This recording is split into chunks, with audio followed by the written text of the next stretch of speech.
Frédéric Chaumont pour la chaîne Agora TV et la chaîne Jasper Nader. Bonjour à tous. Voici les différents titres qui seront abordés sur cette vidéo. Le réseau social X interdit au Brésil. C'est ce qu'ils veulent aussi en France. Covid-19 en Autriche, marche arrière toute. Rainer Füllmich, toujours à l'ombre, un véritable scandale. Il est bien certain que cet échec financier de la France est d'abord causé par le choix fiscal de Macron en refusant obstinément de taxer des grandes fortunes.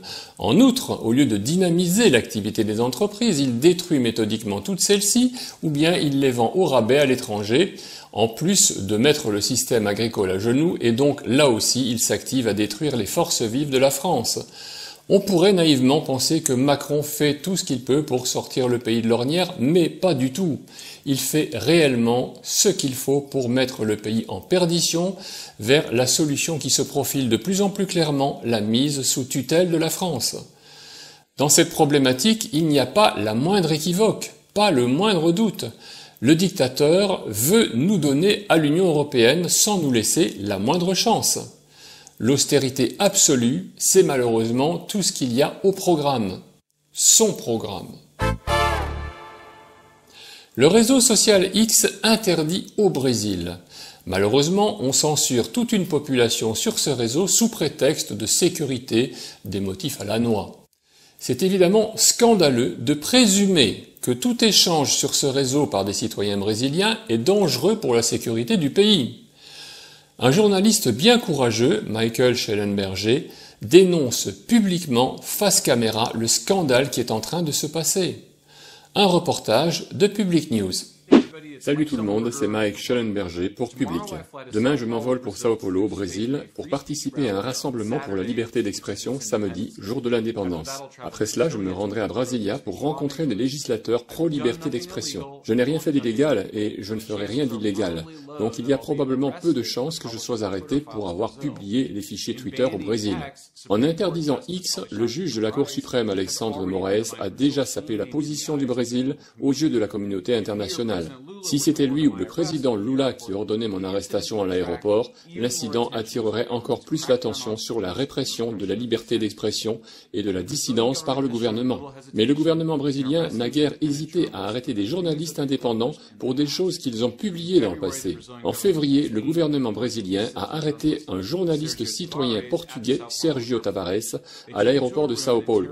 Ils l'ont emmené dans une pièce et l'ont interrogé pendant 4 heures sur ce qu'il avait écrit sur les réseaux sociaux. Et contrairement à Tavares, je fais déjà l'objet d'une enquête criminelle du gouvernement brésilien. En avril dernier, la police fédérale brésilienne a publié 2 rapports sur les Twitter Files Brésil. 3 jours plus tard, le procureur général du Brésil a exhorté la Cour suprême à engager des poursuites pénales et une enquête afin d'identifier et de punir les coupables possibles. Maintenant, il est plutôt surprenant de lire des rapports de police sur les choses que vous avez écrites, suivis d'un rapport du procureur général exhortant la Cour suprême à vous poursuivre. Tout cela pour avoir écrit des choses parfaitement légales. Au moins, les rapports capturent une partie de l'ironie de la situation. L'un d'eux comprend une capture d'écran de mon ex-profil et la bannière qui dit « Démanteler la police de la pensée ». Avec le soutien de Lula, Marais invente maintenant les lois au fur et à mesure. Il mène au moins 9 enquêtes secrètes illégales contre les personnes qu'il n'aime pas. De nombreuses personnes faisant l'objet d'une enquête m'ont découvert qu'elles étaient les cibles, qu'après que l'information a fuité dans les médias. Je pourrais être l'une de ces personnes. Et quand on sait que le Marais a émis des mandats d'arrêt pour détention préventive de personnes qui diffusent les informations frauduleuses sur les réseaux sociaux et qui disposent d'un passeport international pour entrer et sortir du pays sans se soumettre aux autorités nationales, il est raisonnable de se demander pourquoi je prends le risque d'y aller. Qu'est-ce que ça sera après? L'interdiction généralisée d'envoi d'emails? L'interdiction de simplement téléphoner? On ne peut accepter cette interdiction de communiquer, et c'est pourtant ce que Thierry Breton, commissaire européen au marché intérieur, essaye de faire également. Nous en avons parlé récemment. Ce monsieur essaye lui aussi de couper toute communication et divulgation de la vérité entre les Européens. La vérité leur fait peur, et nous savons tous qu'elle va ressurgir très bientôt pour se solder par un Nuremberg II. Il est donc évident que dans ces cas-là, La fin justifie les moyens, et la corruption va donc exploser afin de permettre aux acteurs malveillants de ne pas se faire épingler par des personnes honnêtes qui défendent simplement leur liberté et la vraie justice. Petit à petit, nous avançons vers un totalitarisme généralisé, car les oligarchies usent de tous les stratagèmes pour arriver à leur fin. Nous savons cependant qu'ils ont bien plus de choses à se reprocher que nous, simples citoyens, et c'est sans aucun doute la véritable raison de cette volonté de bâillonner tout le monde. Autriche. Le chancelier Karl Nehammer reconnaît ses erreurs pendant la pandémie. C'est suffisamment exceptionnel pour que nous en fassions état sur cette vidéo. Avant qu'arrive le Nuremberg 2, on peut déjà constater que certaines personnes haut placées dans certains gouvernements cherchent à construire des circonstances atténuantes pour le jour où viendra le temps de leur jugement face à la vraie justice. On peut évidemment espérer qu'il s'agit du premier d'une longue série, même si nous avons beaucoup de mal à imaginer Macron publiquement « Je me suis trompé, j'ai fait quelques petites erreurs, pardon ». Notre dictateur est évidemment bien trop fier pour déclarer devant la presse qu'il aurait fait une toute petite erreur en confinant les Français, en les privant de travail pour les personnels soignants, en provoquant la mort de milliers d'entreprises ou en obligeant les citoyens à se laisser empoisonner par une expérience. Non, bien sûr, il ne demandera pas pardon, mais c'est déjà réconfortant de voir que certains hommes ou femmes politiques dans d'autres pays reconnaissent enfin leurs erreurs. Mais restons confiants.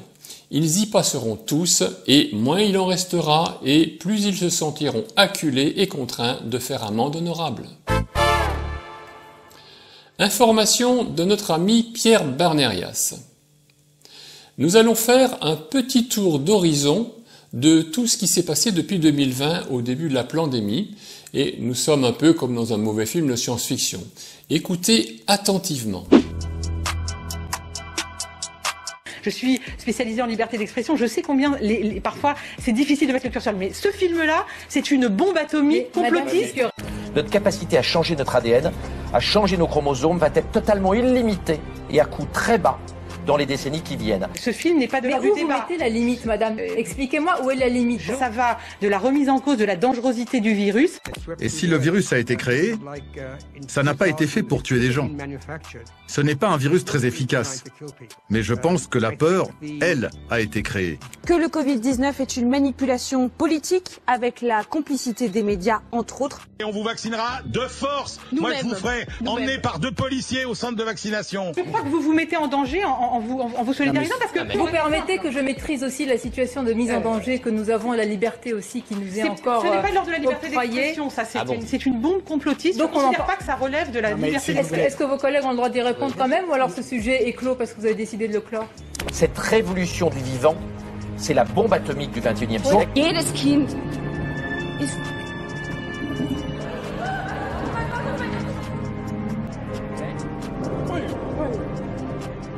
Nous avons trahi le public, nous avons brisé sa confiance. Nous bénéficions depuis des années d'une réputation d'excellence. Or, nous avons rapidement mis fin à une partie des débats. Et comment faisions-nous? Nous avons fait passer les médecins et les experts que nous avons utilisés dans nos reportages dans les émissions de la CBC pour des personnes compétentes et dignes de confiance. Et ceux qui remettaient en question le récit étaient présentés comme dangereux et comme diffusant de la désinformation. Madame Sicurel, non, mais vous ne pouvez pas aussi, et avec tout le respect que je vous dois et je vous accueille avec grand plaisir, on le refera très souvent, venir sur un plateau de télévision et dire comment quelqu'un, un journaliste, doit s'exprimer par rapport à une information que vous considérez qu'on peut dénoncer comme complotiste ou pas. Je veux dire, heureusement qu'il y a encore... Vous avez un doute? Mais pardonnez-moi, et donc on ne reçoit pas le réalisateur, on n'en débat pas, on met ça sous le tapis. Il n'y a pas de débat, on le reçoit. Il n'y a pas des Français qui s'interrogent, on n'essaye pas de les convaincre ou d'avoir un débat contradictoire pour cela. Cette chose, que je n'ose pas appeler documentaire, qui est un ramassis de toutes les thèses complotistes les plus inquiétantes qui soient. I'm a physician and a scientist. I wanted to let you know the scientific facts about this genetic vaccine, which is based on the RNA vaccine technology I created. I ask yourself as a fellow parent, if you want your child to be part of the most radical experiment in human history. So nice, so nice. And un cas d'un petit de 19 ans qu'on a retrouvé mort dans son lit, qui est décédé à peu près à la même période que mon fils, mais les parents étaient tellement accablés qu'ils n'ont pas réagi. On a reçu le cas d'une petite de 12 ans qui est paralysée des jambes et qui suit une batterie d'examens. On n'est qu'au début. 3 ans après, c'est 3 ans après le début du carnage. Par exemple, c'est Bill Gates qui a tout intérêt à ce que ce virus fabriqué par l'homme circule dans toute la planète, parce que l'objectif à ce terme, ça serait de nous insérer une puce et de nous contrôler.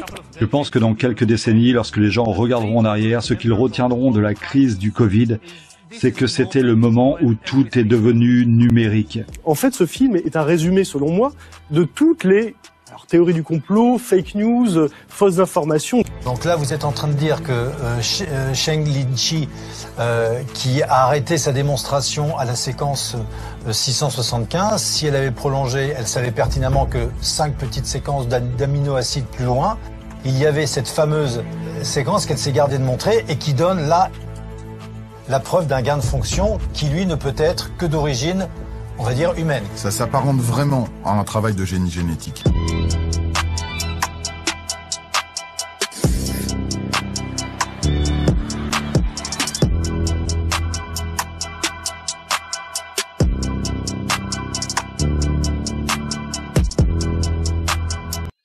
Je sais, beaucoup de gens endormis nous considèrent encore, nous complotistes, comme des affabulateurs.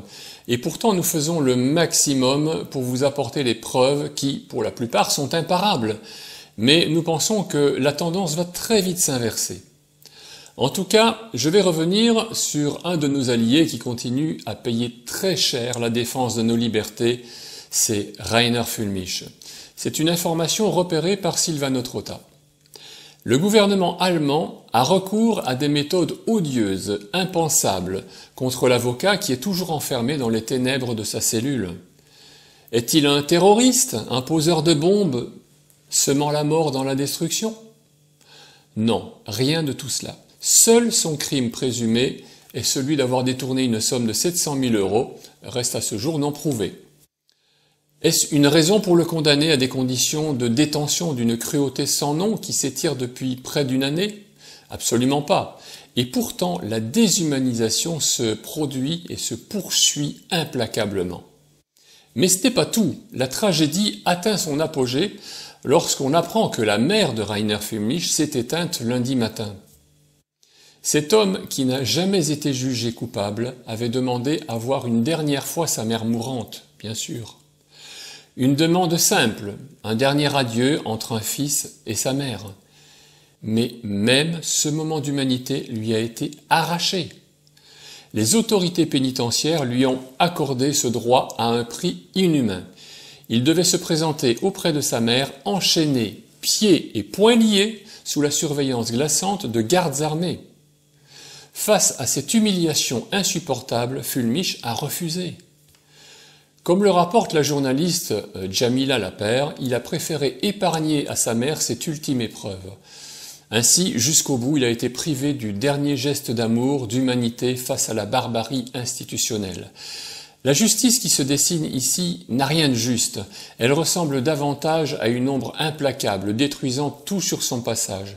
Et là, je ne peux évidemment pas m'empêcher de penser à toutes ces personnes âgées, prisonnières de leur EHPAD, à qui on avait interdit de vivre leurs derniers instants avec leurs proches, sous les prétextes fallacieux, tandis qu'on les achevait méthodiquement au Rivotril, ce que l'on appelle pudiquement les soins de confort. C'est clair, tout le système est entièrement à repenser pour mettre au premier plan la dignité humaine, que l'on ne cesse de nous arracher. C'est notre rôle à nous, résistants. Chères résistantes et chers résistants, je vous dis à très bientôt.